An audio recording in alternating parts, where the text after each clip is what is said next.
What would you say are your biggest accomplishments and some things that you think still need to get done that you think you can do? You're thinking along the same lines I was thinking.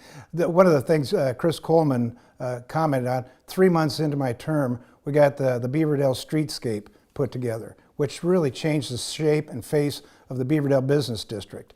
And Coleman leaned over and says, "Gray, how did you do it?" He says, "You're in here 3 months, I've been working on it for 10 years. So getting that done was a big accomplishment. 6th Avenue corridors is still another one that I'm enjoying working on. We should be finishing up phase 2 of that by November of this year. We're getting on the Douglas Avenue corridor, complete resurfacing and restriping from Merle Hay Road down to Lower Beaver Road. That's another big accomplishment for me. And then I think the highlight is probably the flood mitigation that we've done. To get flood mitigation moving in the right direction are fantastic things that I've gotten done so far. And don't forget our park system. You know, the one thing that keeps people in neighborhoods is the amenity of a park. When you look around in Ward 1 to see the kind of things that are the amenities that want to keep people staying in neighborhoods or even be a magnet to bring them in, parks are a very important part of the plan. So those are the things I've gotten accomplished so far, and it really makes me very proud that that's what I ran on in the first time, and to keep getting these things done just really puts a smile on my face. Now for future things, I want to keep the flood mitigation process going. Next year we're going to be going down Franklin Avenue and expanding that and rebuilding the street. Next year we're going to take the 2nd Avenue bridge that goes over the river and over Berlin Drive and repair and replace that big driveway. Then we're going to do a reconstruction in 2 years of 2nd Avenue. And we're working with all of our partners. I think one of the things that really stands out is the way that the community came together with city staff. We had a first go around with engineering, and I had those drawings and shared them with the Central Place and 2nd Avenue business owners. And everybody said, "No, we don't like this. No, we don't like this." We shared it with the neighborhood group, Riverbend Neighborhood. They weren't excited either. So I did something that probably is completely out of the norm.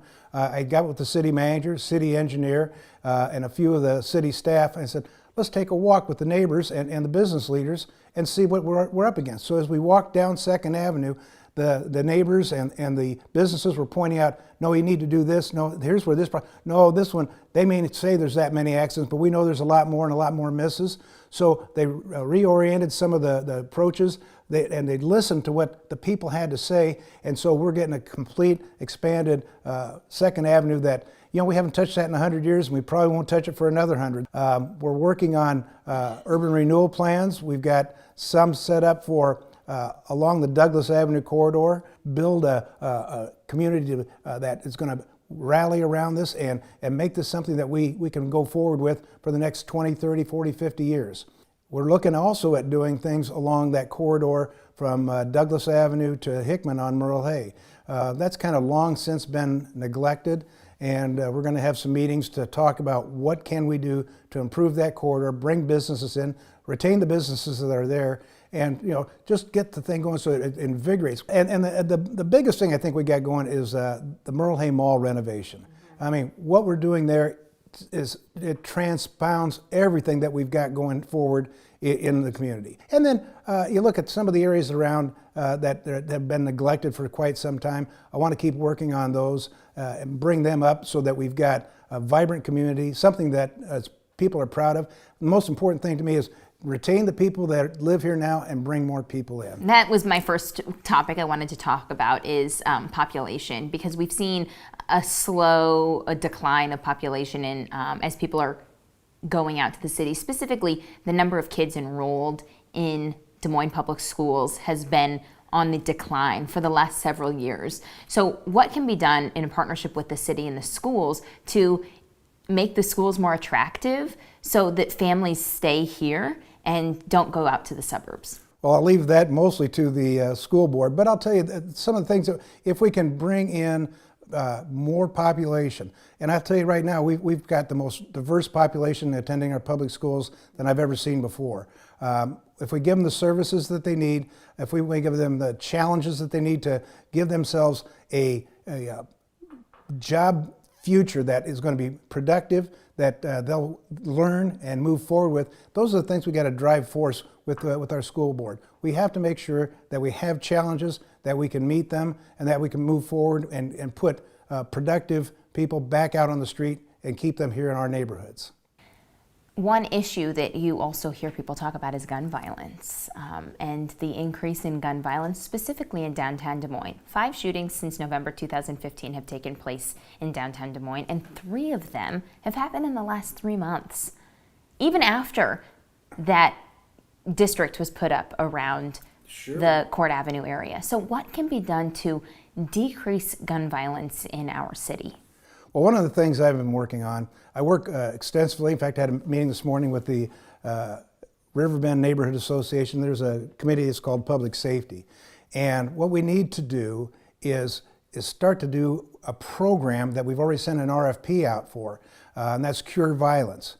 And what that does is going to bring people in that have had this kind of issue before and get them out to talking to kids and tell them, this is not, look, this is what I did. This was wrong. And it got me in jail. I want to try and get across to these kids that there is another avenue. Guns are not the only solution. You can do a lot of good things out there, and we're hoping that we've seen success in other communities. So look for that Cure Violence as one of the things that we're going to push. There's also been quite a bit of chatter about how large the city budget, what percentage of the city budget goes to police programs in our city, and a question of whether some of that money needs to be diverted to other community programs. Do you believe that that is something that the city should look at? You hit the right time. This morning I had a public safety meeting with the Riverbend Neighborhood Association residents, and that's exactly what we're talking about. We're not talking about diverting money, we're talking about increasing money to do things that we haven't done before. For example, there's a gentleman that runs up and down 6th and 7th Avenue naked. Well, I mean, what purpose are you going to get by sending a policeman out there, a full uniform with a gun on his side, and the guy's got some issues mentally that we're going to need to take care of.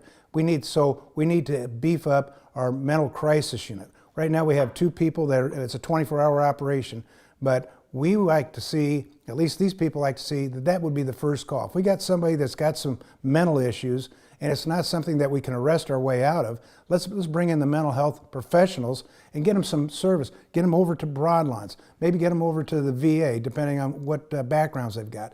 Rather than arrest these people and put them in jail, that does no good.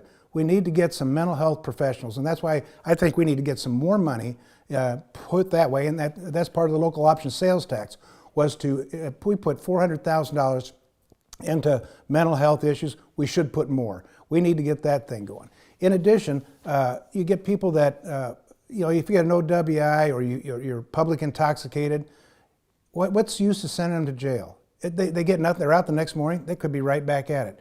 Give them an opportunity to say, okay, we've got a sobriety center and we haven't got that done, we hope to have that done by the end of summer. But say, we'll either take you to jail, or if you want to try and get some treatment, you can spend the night at the sobriety center. This is a different type of policing, and I'm glad to see that we're moving forward in that direction. Do you believe there should be a civilian oversight board for the Des Moines Police Well, Department? I think we've got a pretty good thing going right now. I'd like to see that system that we put in place for the racial profiling work first. If we see that there's some deficiency in there, we can address that. This was never meant to be a one-size-fits-all and over and done with a proposal. I'd have to like to see if we do see some shortcomings, we can modify and move forward on that. Black residents in Iowa are 11 times more likely to be imprisoned than white residents and 7.3 times more likely to be arrested for marijuana possession. Of course, state law is state law, but have you considered perhaps any opportunity for the city to not have marijuana enforcement be a top priority? Well, I'm probably not like most people because I believe we should legalize marijuana. That's just the way I look at it. Legalize it, regulate it, and tax it. Those are my catchphrases to use for that.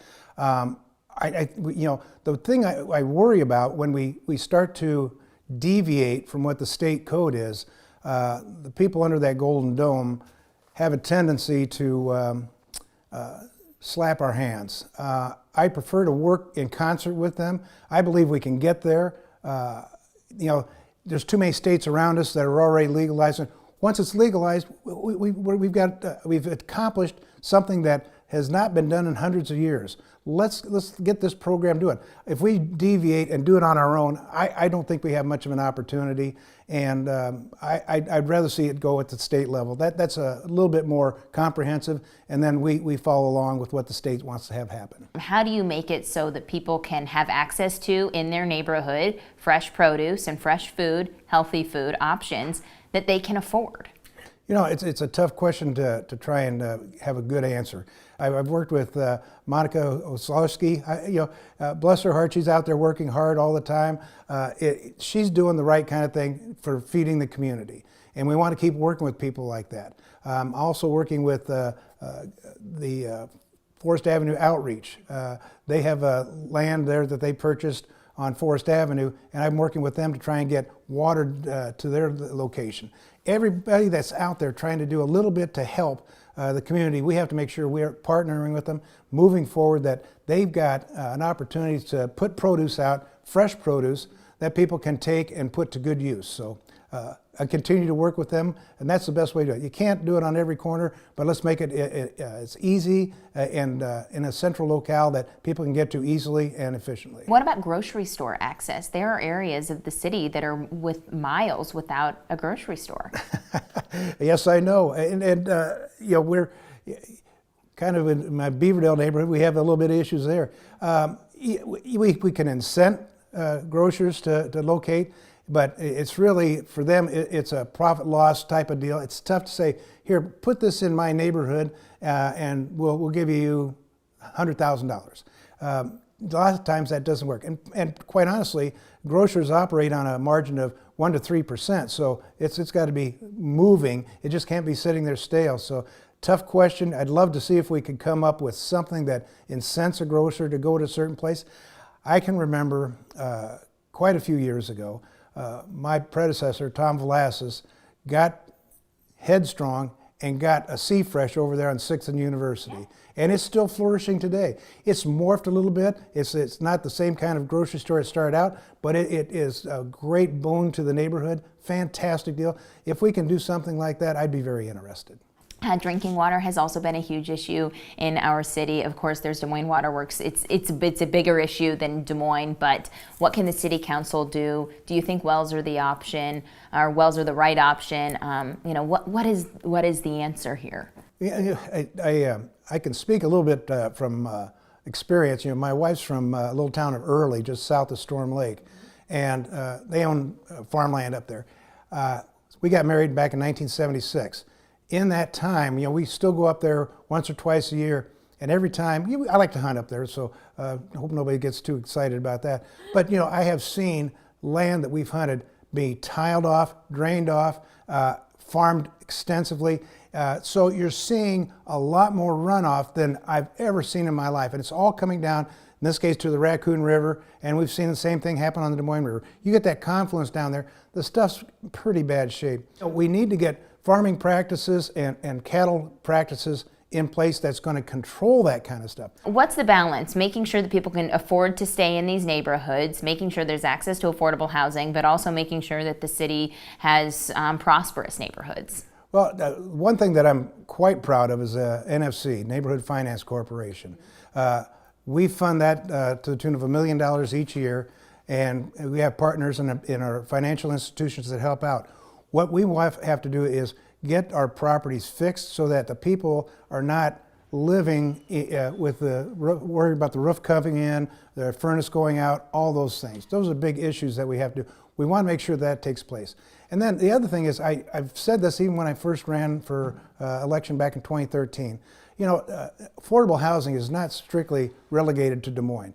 Let's spread this affordable housing throughout the neighborhoods, throughout the metro. That's where things are. And then people, I know in the city, what we're doing makes sense. If we're giving you money to put in a development and it's going to be market rate stuff, at least 10 up to 20% have to be affordable housing. That's a good step. That's something that we're getting going right now. I'd like to see our suburban neighbors pick up on that and be a part of this. You know, we can't do it all ourselves.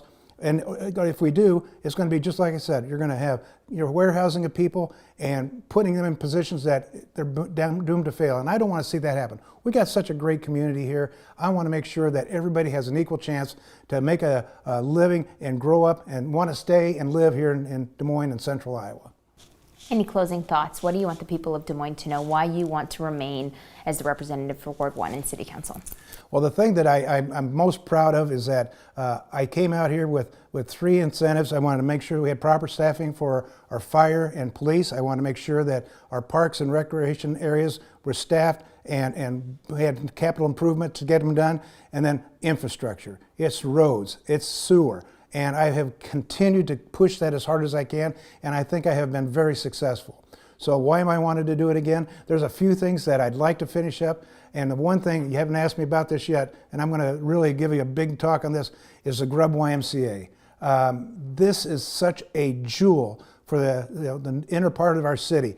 We're going to build something that's going to make our neighbors in that neighborhood very proud and very eager to see them. This is the kind of stuff that you'll have some YMCA programs. This is a magnet for kids. You know, gives them something. And we go back to guns. If I give them the chance to play basketball, we give them opportunities to learn and get them off the street, get them in a controlled environment where they can learn to do useful things. I just get so darn excited about it. So that's what, if there's anything that keeps me going as hard as I can, I want to make sure that this thing comes to fruition because it means a lot to me.